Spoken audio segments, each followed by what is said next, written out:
ભક્તિ, ભજન અને ભોજનનો ત્રિવેણી સંગમ જ્યાં રચાય છે તેવા જૂનાગઢ નજીક આવેલા પરબધામમાં અષાઢી બીજનો પર્વ ખૂબ જ ધામધૂમથી મનાવવામાં આવ્યો.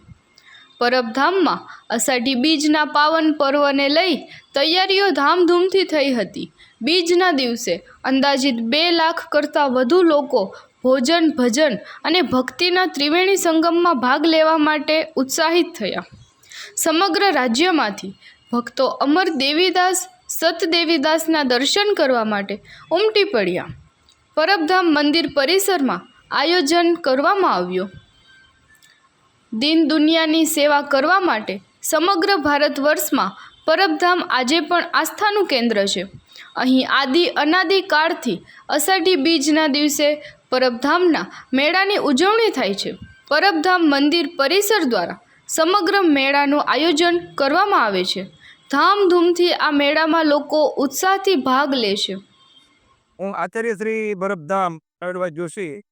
આજે આપણે આ પરબધામની અંદર, જો કે આમ તો સર્વક આશ્રમ છે, પણ આ અષાઢી બીજનો મહામૂલો મહોત્સવ ઉજવાઈ રહ્યો છે.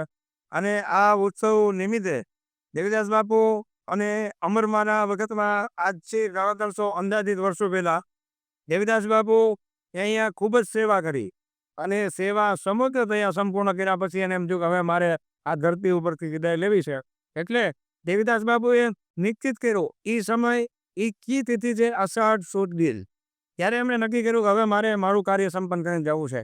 એટલે અમરમાને બધાને બોલાવ્યા. એ સમયે ગિરનારમાંથી નવનાથ, 84, 52 વીરા બધા જ આવેલા અને અષાઢી બીજના દિવસે દેવીદાસ બાપુએ આ પરબની ભૂમિ ઉપર સમાવાનું નિશ્ચિત કર્યું. તે ભાગમાં જમીન વેચાણી અને દેવીદાસ બાપુ અંદર જીવતા સમાધિ લીધી છે અમરમાં. અને ત્યારે બીજા સંતોની સાથે, જોકે આમ તો આ પરબધામની અંદર અમરમાં દેવીદાસ બાપુ, જસા પીર, વરદાન પીર, સાદલ પીર, અમરીમા, કરમન પીર, દાનેવ પીર, રૂડા પીર અને શેલાણી સાહેબા, આ 9 જે સમાધિઓ છે એ કેતન છે. આજે એટલા વર્ષોથી અષાઢી બીજના દિવસે એ મહામૂલો અવસર ઉજવવામાં આવે છે. આમ તો એક વિરહની વેદના પણ છે, તથા સાથે સાથે થોડો આનંદ પણ છે. અને આનંદના માહોલમાં અહીંયા બાપુ દર વર્ષે અહીંયા સ્વયંભૂ મેળો, એમાં ભજન, ભોજન, સેવાનો ત્રિવેણી સંગમ રાખે છે. આમ જનતાને માટે આ મેળાને ખુલ્લો મૂકે છે. લાખોની મેદનીમાં અંદાજિત માણસો અહીંયા ભોજન પ્રસાદ લે છે. બ્રાહ્મણો દ્વારા સુંદર મજાનો યજ્ઞ કરવામાં આવે છે. સોમરસથી દેવતાઓને તૃપ્ત કરવામાં આવે છે. આ પરબની પરંપરાને વર્ષોથી આવી રીતે બાપુ પૂજ્યમાન શ્રી કરશનદાસ બાપુ અને લઘુમન શ્રી સનાતનદાસ બાપુ, અન્ય સંતો પરબના, એ બધા જ આમાં સંલગ્ન થઈ અને આ મેળાને વધારેમાં વધારે દિવ્ય બને એવી ભાવના સાથે સમગ્રને આ મેળામાં સંતોષ આપે છે. અસ્તુ સદદેવીદાસ અમરજી.